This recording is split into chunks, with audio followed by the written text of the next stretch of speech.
बहुत बहुत धन्यवाद कि हमारी सूचना पर आप लोगों ने इतना बढ़िया कार्यक्रम रखा।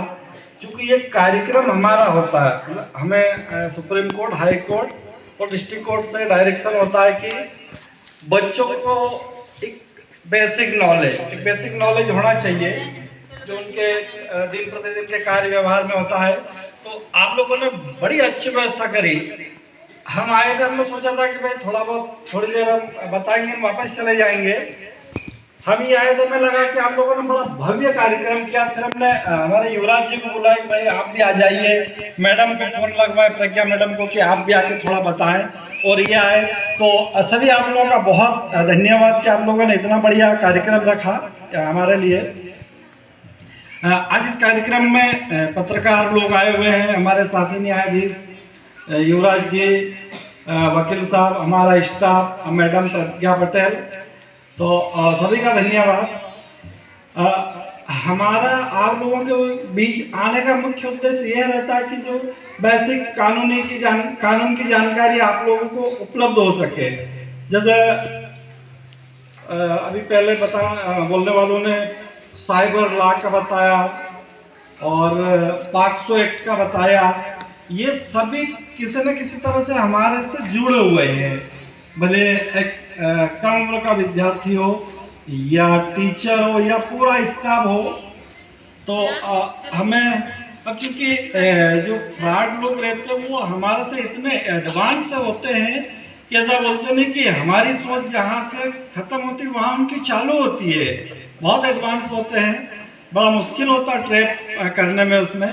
तो सबसे एक बोलते नहीं बचावी उपचार है।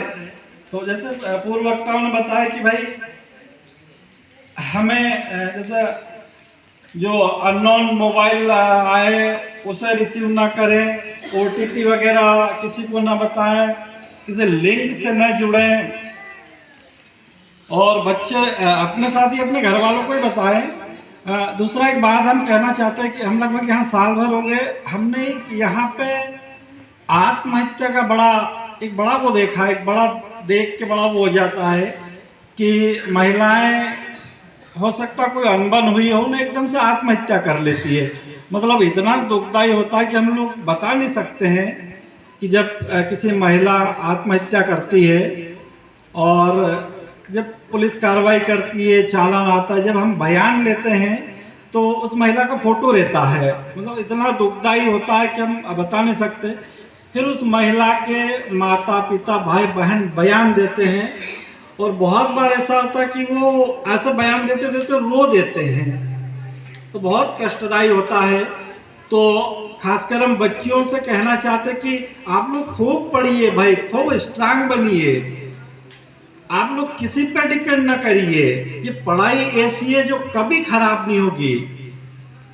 तो प्लीज इस बात का ध्यान रखें। और ये बड़ा केवल यहाँ पर ही, हम दूसरी जगह भी रहे, वहाँ इतना नहीं देखा जितना यहाँ पे आत्महत्या वाला होता है कि कोई बात बुरी लगी, आत्महत्या कर ली। तो थोड़ा स्ट्रांग बनिए भाई, ठीक है, सब जगह लड़ाई झगड़े चलते रहते।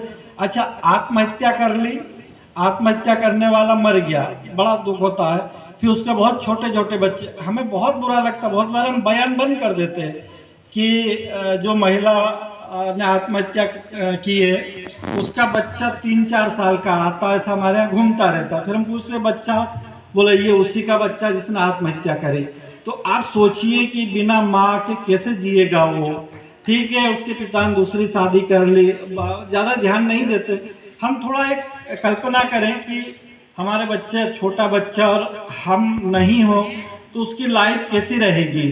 तो प्लीज़ इस बारे में बड़ा अवेयरनेस की ज़रूरत है। आप लोग शिक्षक हैं तो आप लोग भी थोड़ा अपने साथ में या घर परिवार या गांव में समझाएं कि छोटी छोटी सी बात पे नाराज होकर आत्महत्या नहीं करना भाई। हर समस्या का समाधान है। अभी हमने एक केस देखा कि एक महिला ने आत्महत्या कर ली, तो उस महिला के ससुर ने देखा कि इसने आत्महत्या कर ली, हो सकता हम लोग फंस जाए, तो उसने भी आत्महत्या कर ली। तो कितना बुरा होता भाई। ठीक है, इन्होंने आत्महत्या कर ली, जीवन समाप्त कर लिया, उसके बाद उसके बच्चों का क्या होगा, थोड़ा इस बारे में सोचे। तो इस मामले में हमारी बड़ी जवाबदारी, क्योंकि हम लोग शिक्षित हैं, तो ये आसपास बताएं और हम लोग भी प्रयास करें। जैसे हर घर परिवार में थोड़ा बहुत विवाद चलता है, हमारे बहुत सारे पति पत्नी के केस आते हैं, हम समझाते हैं तो हम उनको समझा देते कि देखो भाई यार, तुम्हारे में अगर नहीं जम पा रही है तो अलग अलग हो जाओ, नहीं तुम साल भर साथ में रहोगे, फिर बच्चा होगा, फिर उसको सजा दोगे।